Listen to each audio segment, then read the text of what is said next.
Depuis la fin de la dernière ère glaciaire jusqu'à nos jours, la baie des Sept-Îles a abrité des peuples nomades, des pêcheurs téméraires et des gens d'affaires ambitieux.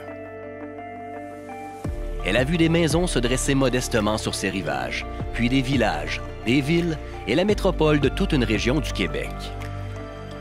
Elle a vu des industries prendre leur essor, des quais se construire et un petit havre de village se transformer lentement en l'un des plus grands ports océaniques d'Amérique du Nord.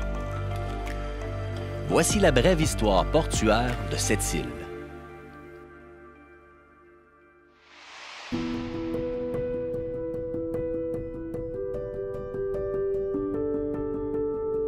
L'histoire portuaire de Sept-Îles se traduit par l'histoire des relations qu'entretient l'humanité avec la baie des Sept-Îles.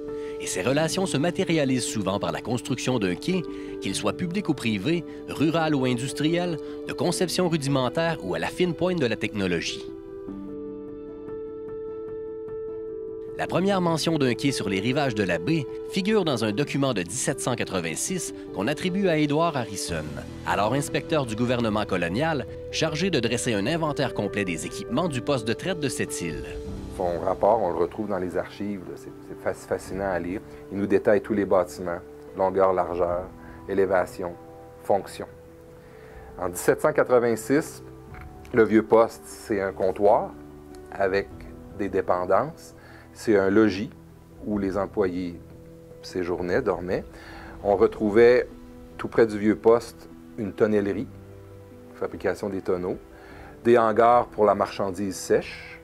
On retrouvait un puits, on retrouvait un quai. Donc la première mention d'un quai autour de la baie de Sept-Îles nous ramène à 1786. Il y avait un petit quai au pied du poste qui permettait aux canots d'accoster, aux chaloupes aussi d'être amarrés. On ne sait pas ce qu'il est advenu de ce quai. Il se peut qu'on l'ait démantelé ou laissé tomber en ruine quand la compagnie de la baie d'Hudson a abandonné le poste dans les années 1840. On ignore également s'il est effectivement le tout premier quai construit au bord de la baie des Sept-Îles. On peut supposer que les baleiniers basques d'Aragorie en aient aménagé un dans la décennie 1740. On n'en a aucune preuve, mais on sait qu'ils opéraient leur usine de transformation d'huile de baleine dans l'archipel, donc fort probablement qu'ils avaient besoin d'un quai. Au cours de la deuxième moitié du 19e siècle, il n'y a pas de quai à Sept-Îles pour la petite population de pêcheurs qui y vit. Les bateaux s'ancrent alors le plus près possible du rivage et les gens vont chercher leurs courriers et leurs marchandises à l'aide de barques ou en hiver de traîneaux à chiens et d'attelages de chevaux.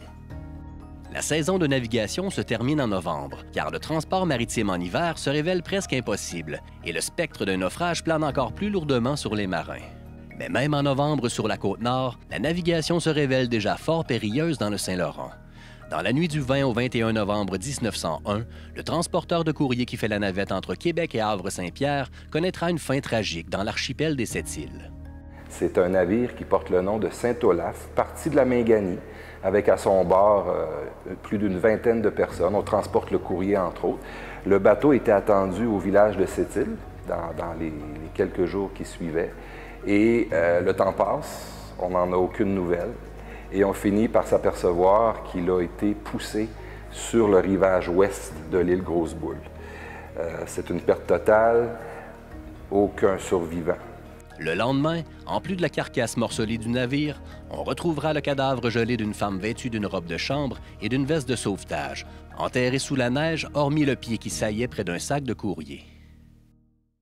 Afin de répondre aux besoins grandissants de l'industrie locale de la pêche et de faciliter une fois pour toutes la réception du courrier et de marchandises en tout genre, le conseil municipal de Sept-Îles convainc le gouvernement fédéral de faire construire en 1911 le tout premier quai public de la baie, baptisé Saint-Joseph de Sept-Îles. On le connaît aujourd'hui sous le nom de Vieux Quai.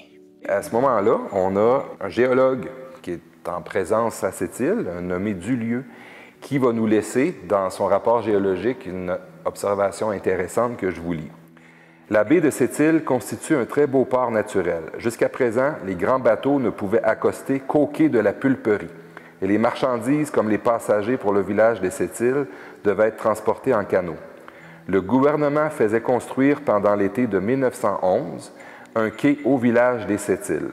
Ce quai, une fois achevé, permettra aux bateaux de 15 pieds de tirant d'eau d'accoster à mer basse.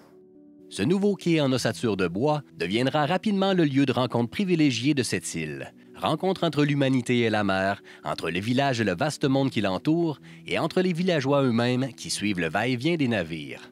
Au fil des décennies, le vieux quai connaîtra plusieurs métamorphoses jusqu'à ce qu'il prenne sa forme actuelle. Il va être endommagé pendant une tempête en 1914. On le reconstruit en 1916, on le rallonge en 1932 et en 82, on va lui ajouter un éperon qui correspond au quai qu'on peut toujours voir en bord de mer à cette île. Les pêcheurs finiront par délaisser le vieux quai au profit des touristes et de la communauté sétilienne qui aiment profiter de son bord de mer. De nos jours, on y trouve un parc et une promenade qui offrent une vue imprenable sur la baie. Le vieux quai, c'est sûr que avant toute chose, c'est l'âme de cette île. C'est bien rare que quelqu'un vienne en visite ici et ne passe pas par là. La ville aurait pu commettre des erreurs importantes avec son bord de mer. Alors là, il y a eu un effort important, je vous dirais, de consacrer ça dès 1970-71 à se réapproprier le bord de l'eau. Les plans de la promenade sont au milieu des années 70, puis les premières acquisitions au début des années 70. Mais c'est sûr qu'il y avait encore beaucoup de commerce en opération. Je dirais qu'il y a eu une autre vague là, importante là, par les acquisitions de l'administration portuaire. Je pense que c'est venu rassurer tout le monde, par la réserve navale aussi, où là, il y a eu des collaborations qui ont fait en sorte qu'on se portait acquéreur, mais on gardait l'accès au bord de mer. Au tournant du 20e siècle, 2 quais privés voient le jour peu de temps après la construction du quai Saint-Joseph de cette île, celui de la Québec Steam Whaling Company, une cale équipée d'un treuil qu'on utilise pour tirer les baleines sur la terre ferme, et le quai de Clark City, propriété de l'entreprise des frères Clark. Le premier sera démantelé peu de temps après l'abandon de la fabrique d'huile en 1914, le second deviendra la propriété du gouvernement fédéral en 1936. Cette année-là, le quai de Clark City et le vieux quai forment le Harbor of Seven Islands. Il s'agit de la première dénomination officielle du port de cette île. Quand la Gulf Pulp and Paper Company cesse ses activités en 1967, on ne voit plus l'intérêt à l'époque de préserver la vieille infrastructure portuaire que l'entreprise utilisait et qui rivalise mal avec les quais minéraliers modernes de l'IOC et de la Wabush Mines. Le quai de Clark City tombera lentement en ruine. Un quai qui reposait sur un tablier rocheux, mais avec une structure quand même de bois sur pilotis avec de l'enrochement. Et tout ça, après 100 ans d'existence, on voit qu'au fil des ans, les cycles de gel, les hivers, les printemps, la glace, ont fait tranquillement, pas vite, disparaître la structure de bois, mais on voit encore les vestiges de l'assise rocheuse là, qui constitue le plus bel écosystème ou le plus riche écosystème pour les homards de la baie de Sept-Îles, parce qu'on nous dit qu'il y a des monstres marins qui circulent aux alentours. On a des homards de plusieurs dizaines de livres qui sont là, semble-t-il, suivant la légende populaire des plongeurs qui fréquentent le secteur. Il faudra attendre l'arrivée de l'Iron Ore Company pour que l'on développe les actifs portuaires du Harbor of Seven Islands. Entre 1951 et 1953, la compagnie minière érige 2 quais industriels pour le transbordement de minerais et la réception de marchandises générales sur la rive est de la baie. De son côté, le gouvernement fait construire le 3e quai public de cette île, une infrastructure de 206 mètres qui prolonge l'un des quais de l'IOC et dessert le chemin de fer de la QNSL. On le baptise Pointe-aux-Basques. Pointe-aux-Basques a vraiment joué un rôle clé pour la construction, l'aménagement, le démarrage des installations de la minière à l'époque, IOC, mais aussi joué un rôle clé pour d'autres grands projets comme ceux de Churchill Falls, où tous les matériaux ont aussi transité par les installations de Pointe-aux-Basques, qui était un carrefour pour l'approvisionnement des besoins de construction puis de développement pour le Nord. Encore aujourd'hui, l'infrastructure, une fois rénovée, constitue un lieu stratégique parce qu'il y a une convergence des services ferroviaires sur le terminal pour permettre de prendre en charge tout de suite une marchandise qui arrive par la voie maritime pour la rediriger vers le nord. Et le chemin inverse est aussi vrai. Je pourrais rajouter qu'aujourd'hui, Pointe-aux-Basques, c'est le portail ou c'est le port d'attache du navire Béla des Gagnés qui assure la desserte de toute la basse Côte-Nord.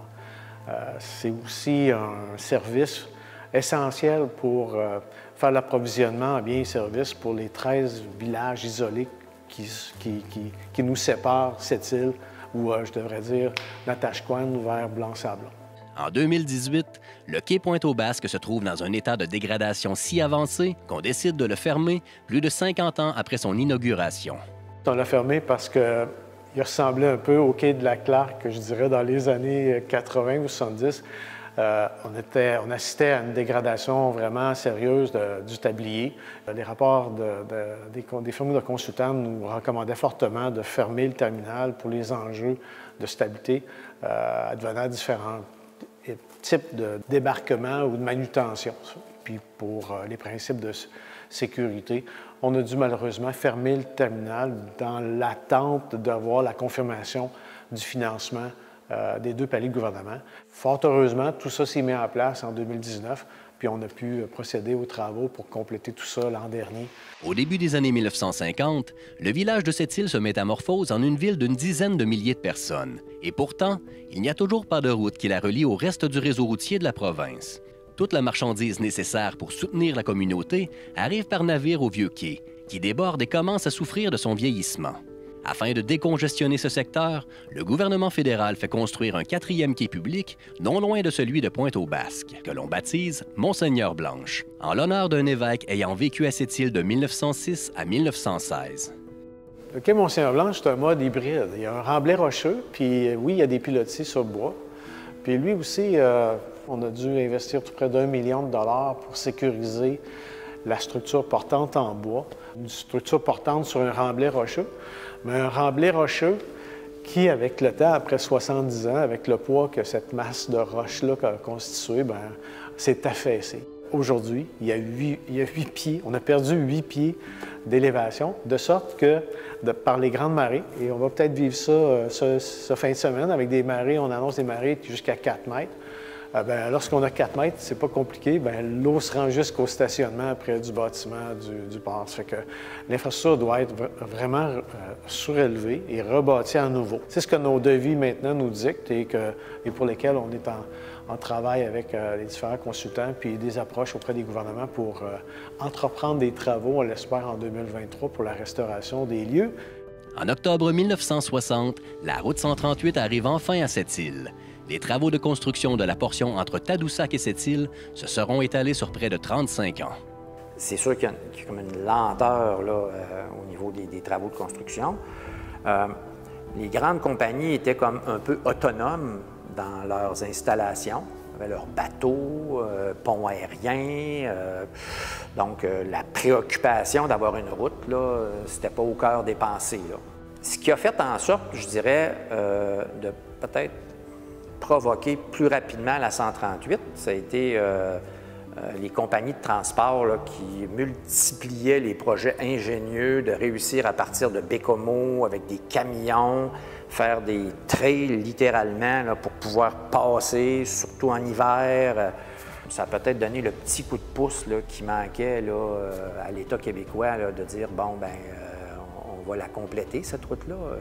C'est sûr que si on se replace encore une fois à l'époque, il y a quand même de bonnes rivières à franchir, donc beaucoup d'infrastructures de ponts.